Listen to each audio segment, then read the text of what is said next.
Perkenalkan, nama saya Siti Halija, kelas PM01. Nah, di sini saya akan memaparkan materi tentang model-model interaksi kelas dalam pembelajaran kelas rangkap. Nah, di sini ada dua model utama. Yang pertama itu proses belajar arahan sendiri. Nah, yang kedua itu proses arahan melalui kerjasama. Nah, proses arahan melalui kerjasama ini terbagi lagi menjadi 9 model. Nah, yang pertama itu pola pikir sajoli. Nah, yang kedua itu olah pikir berebut. Nah, yang ketiga itu konsultasi intra kelompok. Nah, yang ketiga itu tutorial teman sebaya. Nah, yang kelima itu tutorial lintas kelas. Nah, yang keenam itu diskusi meja bundar. Nah, yang ketujuh itu tugas diskusi dan resitasi. Nah, yang kedelapan itu aktivitas tugas tertutup. Nah, yang kesembilan itu aktivitas tugas terbuka. Nah, selanjutnya saya akan menjelaskan dari model-model tersebut. Nah, yang pertama itu tadi proses belajar arahan sendiri. Nah, proses belajar arahan sendiri ini ada pun langkah-langkahnya.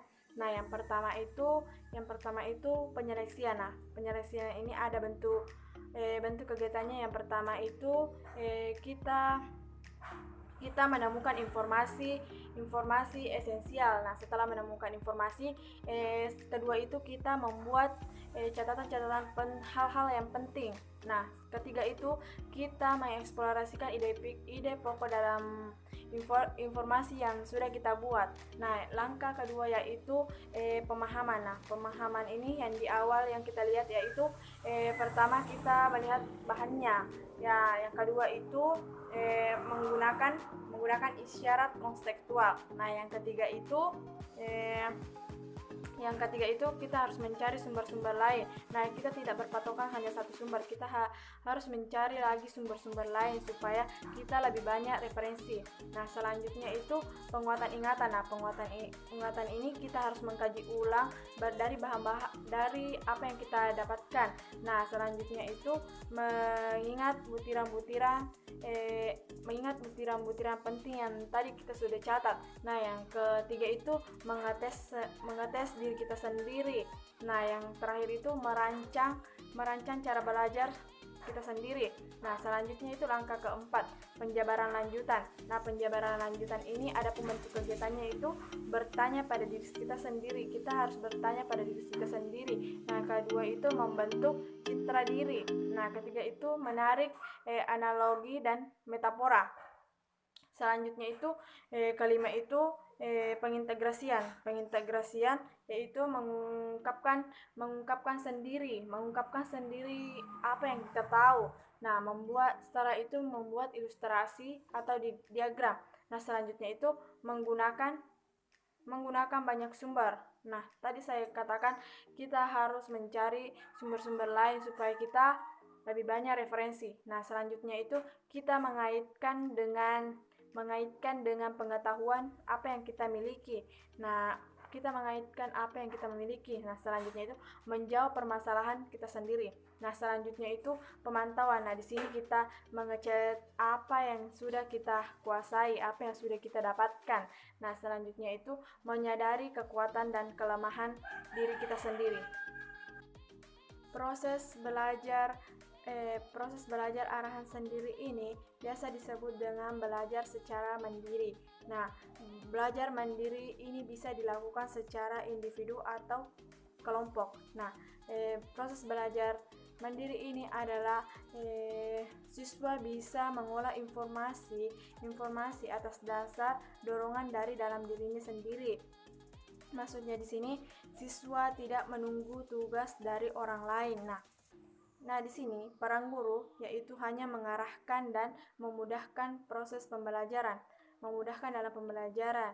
Nah, dengan berhasilnya belajar sebagian besar terletak pada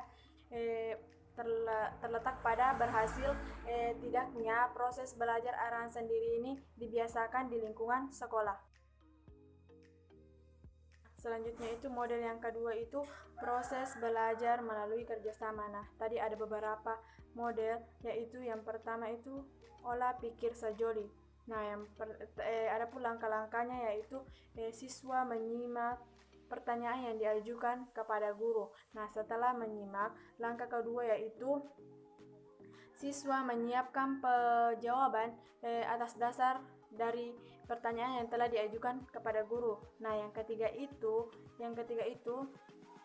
guru memberikan isyarat agar murid secara berpasangan berpasangan dengan teman duduknya untuk berdiskusi jawaban yang telah dipikirkan sendiri dan merumuskan jawaban mereka. Nah, di sini siswa yang berpasangan tersebut mendiskusikan dari jawaban-jawaban yang mereka telah pikirkan.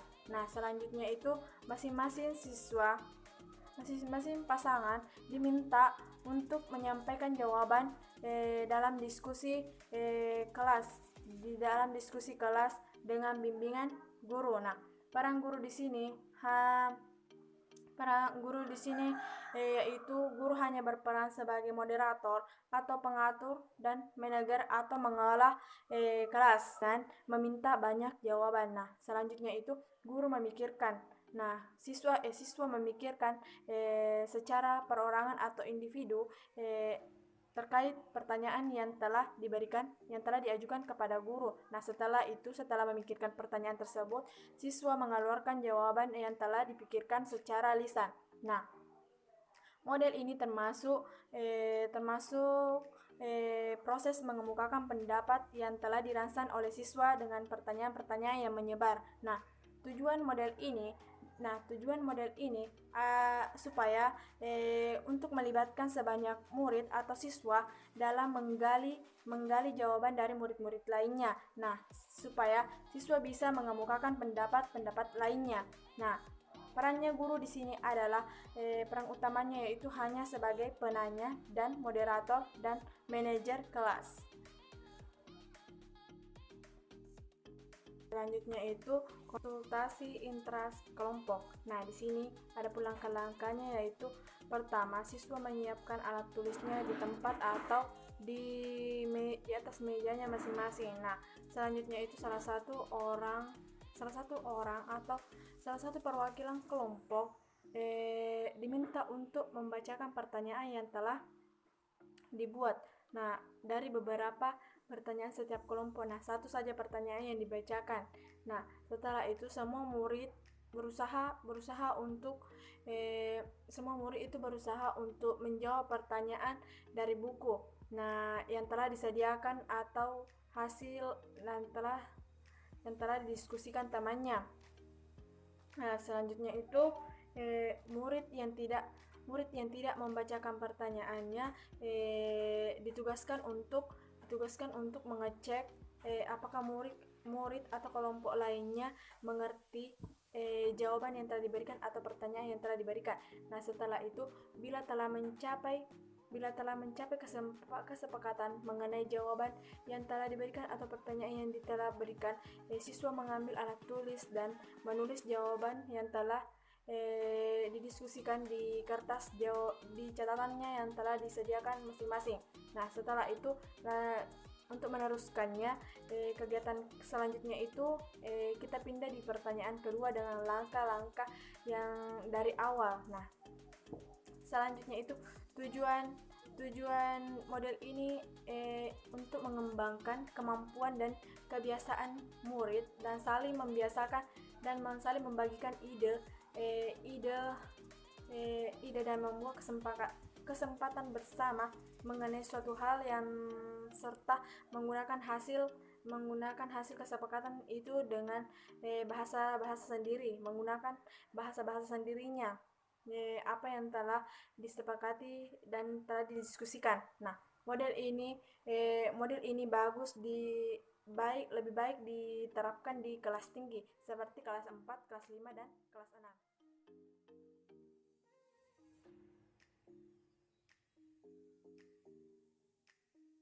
Selanjutnya itu tutorial teman sebaya. Nah, ada pun langkah-langkahnya dari tutorial teman sebaya ini. Yang pertama itu kita sebagai guru harus memilih murid yang memiliki kemampuan di atas rata-rata. di atas rata-rata. Nah, setelah memilihnya, tugas yang memiliki kemampuan di atas rata-rata ini diberikan tugas khusus untuk membantu temannya yang tidak terlalu yang kurang mengetahui materi yang telah diberikan dalam bidang tertentu. Nah, setelah itu guru di sini selalu membimbing atau memantau proses saling membantunya tersebut dalam proses pembelajaran. Nah, di sini guru memantau proses pembelajarannya, proses membantu temannya. Nah, di sini juga guru memberikan penguatan kepada kedua belah pihak agar murid membantu dan yang dibantu merasa senang. Nah, di sini guru memberikan penguatan supaya kedua belah pihak tersebut bisa merasakan senang atau bisa diperhatikan kepada gurunya. Nah, model ini bertujuan untuk mengembangkan sikap dan kebiasaan saling membantu antara sesama teman atau teman sebaya.